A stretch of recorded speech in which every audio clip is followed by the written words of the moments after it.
All right, sports fans, how's everybody out there doing? William Martin coming at you one more time here on YouTube with another edition of the 300 Pounds of Sports Knowledge podcast. Want to take this time out to thank my partner in crime here, Cal One to God. Hey, Cal, what's going on, what's brother? up? I'm good, brother. How you doing today, man? What's Man, going on? listen, man, big ballin', shot calling, can't complain a bit. Up, down, in, out, all points What's in up? between. We got it covered, and we got plenty Yes. to talk to you about on this podcast. And I want to talk about the Brooklyn Nets because this was a team that back in the summer of 2019 shocked some people when Kevin Durant and Kyrie Irving spurned their crosstown rivals in the New York Knicks, and they decided to bring their talents to downtown Brooklyn at Atlantic and Flatbush. Now, of Right, course, the Nets, gave KD a king's ransom in spite of the fact that they knew that he wasn't going to play at all last season. right, He right, was recovering from that ruptured Achilles that he suffered in the NBA Finals when he was still a member of the Golden State Warriors. Now, right. Kyrie did his thing in spurts last year, but ultimately it was the role players who helped, get the Nets to the postseason last year. Right. This time around, they've got themselves a new head coach in Steve Nash. They've got some assistant coaches, the likes of Mike D'Antoni and Amari Stoudemire on that team. Yep. And on top of that, we've seen the Nets go out there and get a bevy of all-star caliber players. I mean, they made the big deal to acquire James Harden earlier this season. We saw them Good trade. go to buyout route, picking up Blake Griffin and LaMarcus Aldridge. We can't forget that when KD and Kyrie came to Brooklyn, they also brought their buddy DeAndre Jordan along with them. We've That's seen right. Marcus Aldridge retire due to heart issues, and the Nets are still a talented laden team. They're 41-20 after defeating the Phoenix Suns today. You look at this Nets club, and I see them, and I'm looking at the injuries that James Harden's suffering, Right. looking at Kevin Durant, who is still trying to work his way back Get from close to him. the Achilles injury. And for me and KD, I'm like, looking at him, I'm saying, hey, you know what, that injury is so difficult to get back from. Now, KD has had his injury bugs at times this year.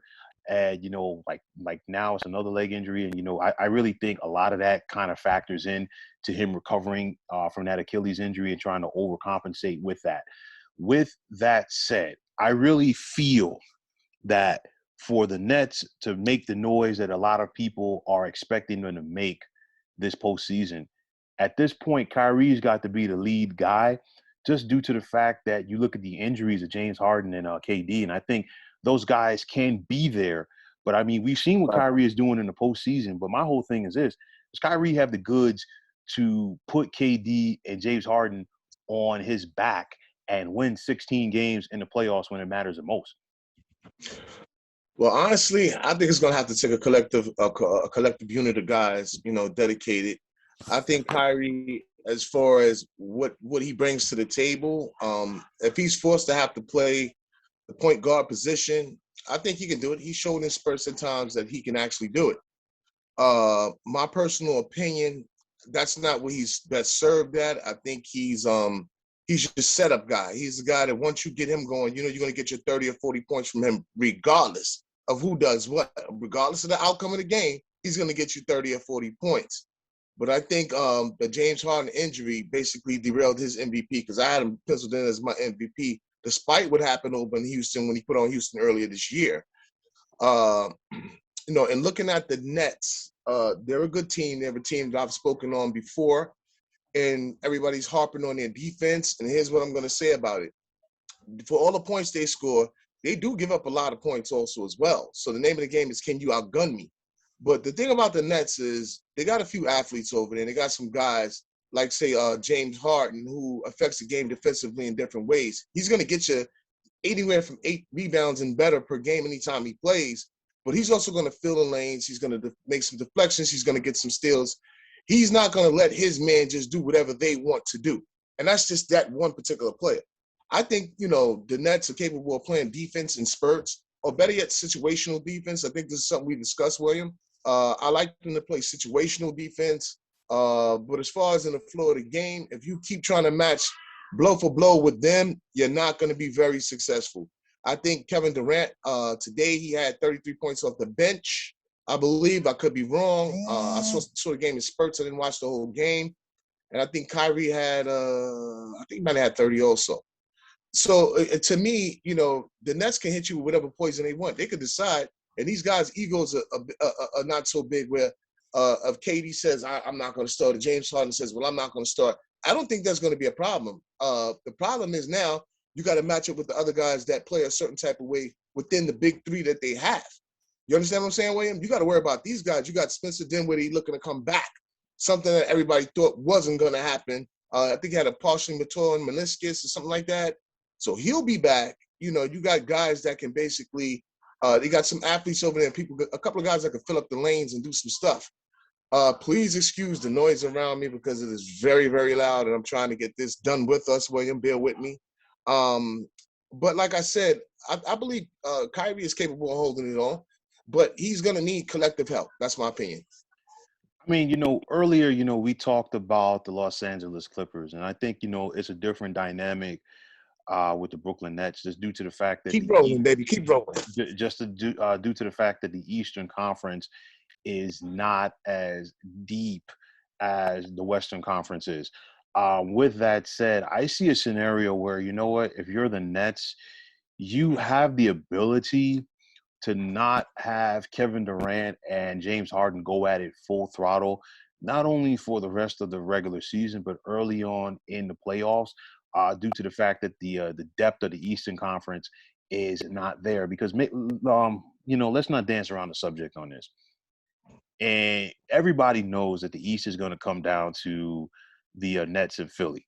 The one wild card in that whole scenario to me are the Miami Heat. And I say the Miami Heat more than the Milwaukee Bucks, We just due to the cracked fact that, on. That's right.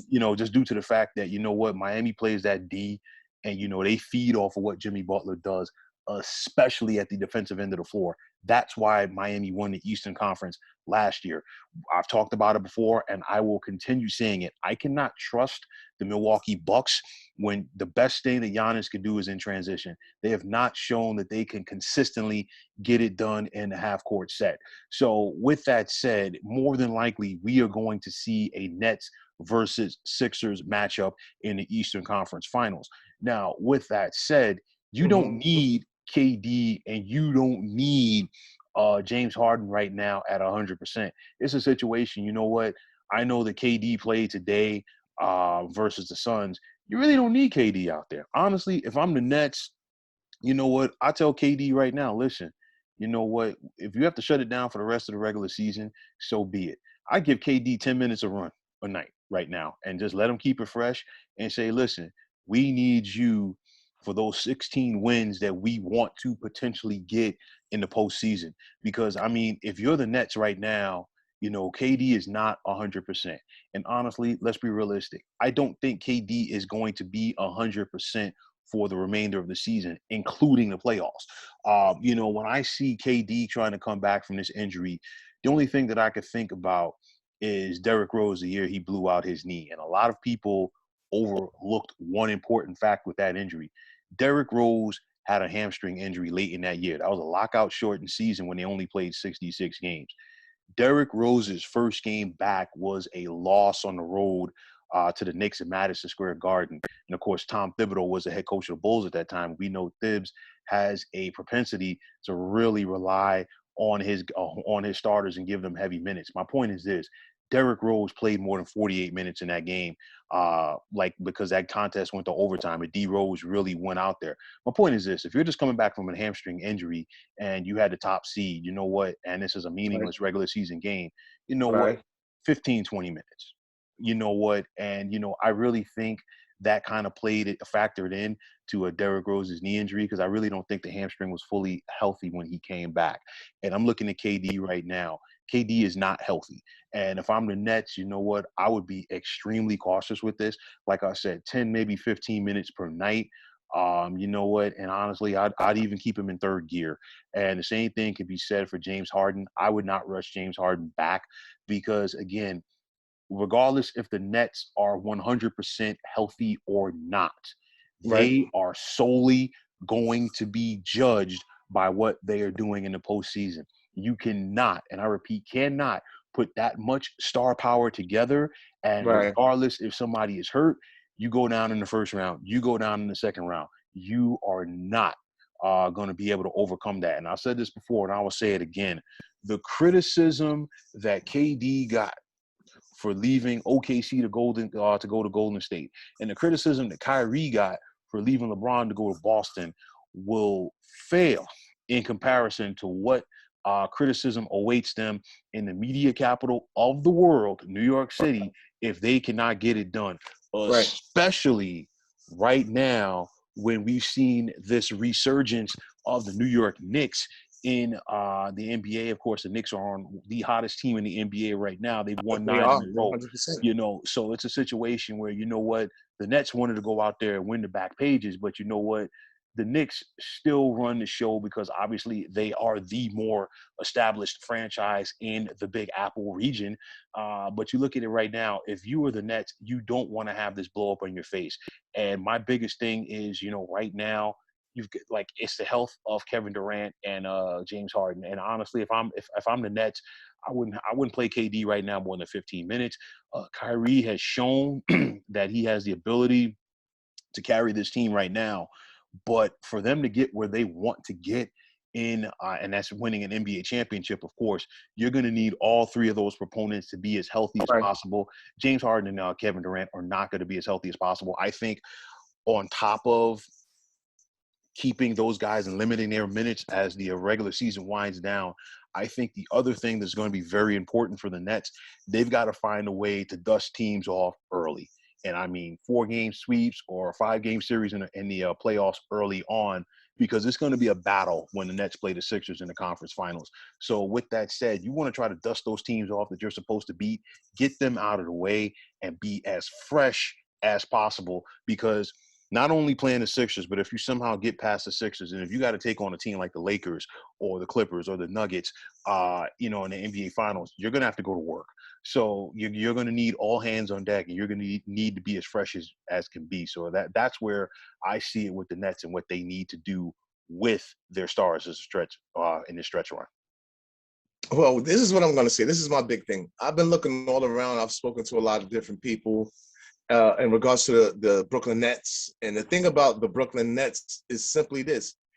It's you got more people that want them to have this big, epic failure, than anything else. And there's fans from the East, and there's especially a lot of fans from the West. They don't want the Nets to, get up and get this. Oh, excuse me. So with that being said, you take a look at the roster once again. You look at the playoff experience on that roster. We're expecting the 76ers, as far as, who's been dominating in the East. They basically were in either first or second place most of the year. And the Nets crept up after they made the trade and got James Harden. And that kind of pushed the Bucks from number 3. From what were they? The Bucks were number 1. Number 2. The Bucks were number 2. Wait, the Bucks were number 2. Down to number 3 and brought the Brooklyn Nets up. I'm not sold on the 76ers as far as their playoff experience. I'm not sold on it. Doc, with the exception of his time in Boston, that was a ready-made team, which he really didn't coach. I'm going to keep it 100 with you. He's been epic in his failures to get teams assembled, that he's had a great assembly of teams in the past. He's epically failed to get them even to the conference finals. So let's think about this for a second. I think he might have went one time. I'm not sure. Correct me if I'm wrong, William. It might have been one time when they might have got to the conference finals. I think maybe once. I'm not sure. You talking about with the Clippers? You talking about with the Clippers? Yeah. No, they never. No. They he never got there. No. So here's my point: with the collection of talent that he's had, ever since he left Boston, he's had some good teams. I'll give him a pass with Orlando. But I do think him bringing his experience and having been battle tested and having won a chip as a coach, it maybe it's changed the outlook and the outset of how the 76ers go about doing their thing. They seem a little bit more together this year than in the past that I could think of. They got guys that can play both sides of the ball. But I'm not sold as far as experience-wise. I'm not sold, bro. I can't run with that. And my thing, even with the Bucks, who's had some playoff runs, sometimes deep, sometimes not so deep, they are totally suspect. They can be beat. I like Jimmy Crackcorn and the Miami Heat. I think they're gonna make some noise, because they're tough guys, a group of tough guys. They just got Victor Oladipo, I believe. They got some players over. They got some young players. They got some guys that can shoot. But basically, they got some dogs over. They got some dog in them. So they come into play regardless if you having an off night. They're coming to take your cookies. They're gonna take it from you. I mean, for me, as far as the Nets, they are an enigma. I can't really say, what they could or what they would or won't do. All I know is that with that amount of experience on that roster, yes, they are penciled in as the NBA champions after this year. And if it doesn't happen, then maybe people will start backing off for the super team theory, and try to get just a collection of guys to play their roles instead of looking to have an all-star at every position. Because just because you have an all-star at every position, that don't mean you're going to always get the best game or get that all-star game every game from that person, because there's not enough basketballs to go around. Now, if I got 3 stars, these guys got to be the guys to get the ball.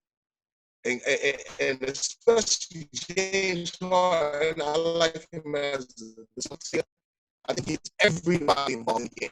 He still manages to get his 24, 25 a game. And that's very difficult to do. And with his skill set, he's dummied down his game in order to take a leap and win, because he's failed in playoffs. I just call him pregnant, man. Like, he got pregnant like every April, and by the end of May, he was at home giving birth. So for me personally, and I had bet on some of those games, and I lost, and I was not happy about the play of the Houston Rockets in the playoffs, as far as when they had James Harden. Now you got a different situation. He's going into a situation where his main guys have accomplished things that he hasn't accomplished. You understand what I'm saying? The 2 main guys, they got chips. They got all the accolades that you got as far as being a player. So how do you break it down? How does Steve Nash decide to tell these guys how to run the game? I think it's a game of adjustments. I don't particularly care for Mike D'Antoni at all. Never really did. And his 3 seconds, shooting every 3 seconds or whatever it is, it works if you got the people that can shoot. But at the end of the day, you have to have some type of setting to your offense. Guys got to be able to post up. And you got to also, through your offense, you got to be able to play defense to create more offense, William. Defense is what creates your offense. And right now, I couldn't tell you what the Nets' defensive efficiency ratings are, but I know they're not good. I can tell you this. I know they're not good. They may be 2 or 3 in offense or something like that, but as far as defensively, no. And so I beg to differ them as far as, not being able to play defense in tight situations. I think they're a situational defensive team, but I don't know. You know what I'm saying? It's tough for me to say. So I would ask you, do you think the Nets' lack of defense will stymie them from getting out of the Eastern Conference? Yeah, I mean, that's something that could potentially hurt them. I mean, you mentioned, their scoring prowess, but I think a lot of that comes down to, everybody, being healthy. I look at it like this. I mean, you look at this Nets club, and you talked about, if they don't win, people will go away from the super team status. You also talked about, there are people out there that want to see them fail. It's one of those where typically like this, anytime that you put a collection of talent together, people want to go out there and see whether or not that it's going to work or not. And if, it's basically when you put it together, the onus is on you. Like, hey, you know what? We've got to go out there and get this thing done. I think back to, the Boston Celtics in 2008 when they won their first year round, with Kevin Garnett, Paul Pierce, and Ray Allen all together. The pressure was on them because, what? They had to stand up and deliver. But you know what? Everybody knew their role. KG didn't worry about scoring as much. He was still a terror on the defensive end of the floor. And, he did his thing rebounding. And, of course, Ray Allen was a darn good, one of the best 3-point shooters of all time. So they stepped up. On the flip side, you think back to the 2000 Portland Trailblazers. This team was loaded with star power, but you know what? Who was going to be that guy? Who was going to step up and take the final shot? And, honestly, that was ultimately their undoing. We saw this team erase a 3-1 deficit in the Western Conference Finals that year to the Los Angeles Lakers, build a 15-point lead in the going to the fourth quarter, and ultimately come apart at the seams. So, that's the other dynamic of it. But again, when you put all of these players together, it's either put up or shut up time. And, I look at the Nets this season. I also look at the Clippers, and I also look at the Philadelphia 76ers, and I put them all in the same pot from the standpoint that, it's put up or shut up time. Because you talk about the Sixers. This is their first year with Doc Rivers as a head coach. And, you don't want a scenario where you say, hey, you know what? Eventually people are going to get tired of hearing Doc's message in that locker room. We've seen it happen in Boston. We also saw it happen in Los Angeles with the Clippers. With that said, the same thing with the Clippers. You know what? They had everything set up for them last year. They still lacked the point guard, and they just basically came apart in that playoff bubble down in Orlando in the second round when they blew that 3-1 lead to the Denver Nuggets. Of course, Doc Rivers is no longer the head coach there, as it is Ty Lue, so the onus is on them. And of course, the same thing can be said with the Brooklyn Nets. You cannot, collectively put together as much talent as they have and not be able to get it done. So, I'm looking at the Nets right now, and I got to say, hey, you know what? The onus is on you. They don't always play defense, but they've been able to play enough when it counts. That we'll have to wait and see. My biggest thing for the Nets, like I said, them getting out of the East is going to come down to what they do or don't do versus the Philadelphia 76ers. They do not have anybody to stop Joel Embiid. My biggest thing for the Nets, and typically I know Steve Nash is the head coach, and Mike D'Antoni is the assistant coach. And when Right. you think about Mike D'Antoni, defense is not the first thing that comes to mind. Doc Rivers No, is a not at all. better defensive coach than Mike D'Antoni is. Also, I will give Doc Rivers the edge over Mike D'Antoni in regards to making adjustments. So it's going to be interesting to see what happens with that dynamic right there. We've seen in spurts from this season from Kevin Durant as far as what he can do when he gets it going in regards to scoring. Is he going to be able, or is he going to be able to give the Nets enough? We'll have to wait and see. But again, to me, I think it comes down to how healthy that KD and James Harden are. Because I look at it like this: first 2 rounds of the postseason, you know what? The Nets can get away with having KD and James Harden healthy at like 50 to 60%. But once you get to the conference finals, and if you find a way to get past Philly and get to the Right. NBA finals, and then of course ultimately win the NBA championship, James Harden and James Harden and Kevin Durant are going to have to be at least at 75% health apiece. Because I look at it like this, just throwing it out there. Let's say you have a scenario where the Nets play the Lakers in the NBA finals. Okay, when Kyrie sees LeBron, he has something to prove. It's kind of like the big brother, little brother thing. And little brother Kyrie wants to show that, he can do it without big brother LeBron. Big brother LeBron still wants to hold down his fort. And on the flip side, okay, LeBron knows that, he's going to have to stick, KD, even though KD would not be as healthy. But then again, KD's going to have to stick LeBron too. So there's that scenario as well. And then, of course, the James Harden factor. But I'm looking at it like this. The Nets got to bring it. That's the bottom line. Well, I'll be 100% honest with you, and I'm gonna tell you how I feel about it. I'm not really worried about health. All the health, unless if you could walk, you play, and that's like basketball. If you really can't go. So I'm not. If I can't go, then I'm gonna say, that's bad. Now, if you got two of your big players and the three that can't go, then we'll find out if Kyrie can really lead the team. Long as he's say something. But you know, I mean, that's having the managing all year long, like most teams in the NBA. I don't expect for. I think the guys will be ready. I'm not giving no excuse. To me, helping it's important, but I'm not going to give you an excuse. Same thing with the Lakers. I think they're playing Ben and Jerry's ice cream.